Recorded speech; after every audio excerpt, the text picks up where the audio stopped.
comment mettre un rocker switch dans la Stratwin Top. Donc c'est un montage en parallèle. On installe ce nouveau bouton, mais on conserve l'ancien système. Donc il faut un 3 bornes, l'alimentation au centre, et sur les côtés, soit ouvrir-fermer, soit fermer-ouvrir, comme on veut. Il faut un permanent, on permanent, c'est-à-dire qu'il maintient la position. Voilà. Ok, donc il y a 3 fils à considérer, parce qu'il y en a plusieurs, mais ceux qui sortent du module qui nous intéressent, il y a le marron-blanc qui est l'alimentation, le bleu-vert pour ouvrir-fermer, ou le bleu-rouge pour fermer-ouvrir, peu importe. Mais le marron-blanc, c'est la lime. Alors, j'ai pas de marron-blanc. Hein. Je vais vous faire l'exemple sur un fil, pas les 3, parce qu'il faut faire ça 3 fois. On va partir du principe que ça, c'est l'alimentation et que c'est un marron-blanc. Donc voilà, on fait preuve d'imagination. Donc le marron-blanc, et on le coupe. Et une fois coupé, ben voilà, on obtient un fil coupé et on l'obtient ça 3 fois, hein, le marron blanc, le bleu vert, le bleu rouge. Alors imaginons encore une fois que c'est le marron blanc. Moi j'utilise pour ma déviation celle qui va aller au rocker switch.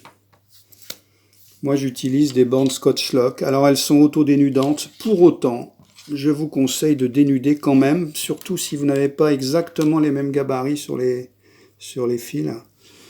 Je vous conseille de les dénuder malgré tout.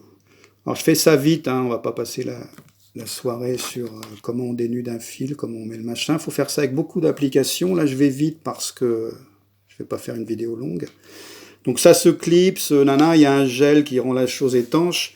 Vous pouvez prendre d'autres types de borniers, il faut savoir qu'il n'y a pas trop de place. Donc ça permet d'avoir une bonne qualité de connectique sans prendre de place, avec la garantie que ça reste étanche. Donc voilà, vous avez fait sur le fil, le marron blanc soi-disant, vous avez fait votre déviation qui va aller sur le rocker switch. Alors sur le rocker switch, bah écoutez, c'est tout bête, hein, c'est le genre de bornier là. Voilà. Donc encore une fois, en théorie, vous faites ça avec beaucoup d'applications, il ne faut pas de fil qui dépasse, il faut faire ça très très bien, hein, faut prendre son temps.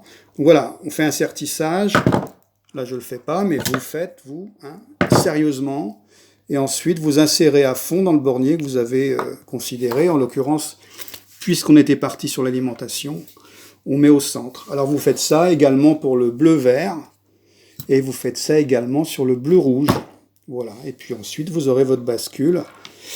Je rappelle un truc très important, à la fin du cycle, le bouton il est permanent, il faut remettre sur 0, j'insiste à la fin du cycle, sinon l'écu va rester sous tension, c'est très mauvais pour l'électronique. Donc il faut y penser, alors il y a différentes manières de le faire, moi je me suis mis un petit truc autocollant sur ma clé, comme ça, voilà. C'est pas bon que ça reste sous tension. Bon montage, ciao.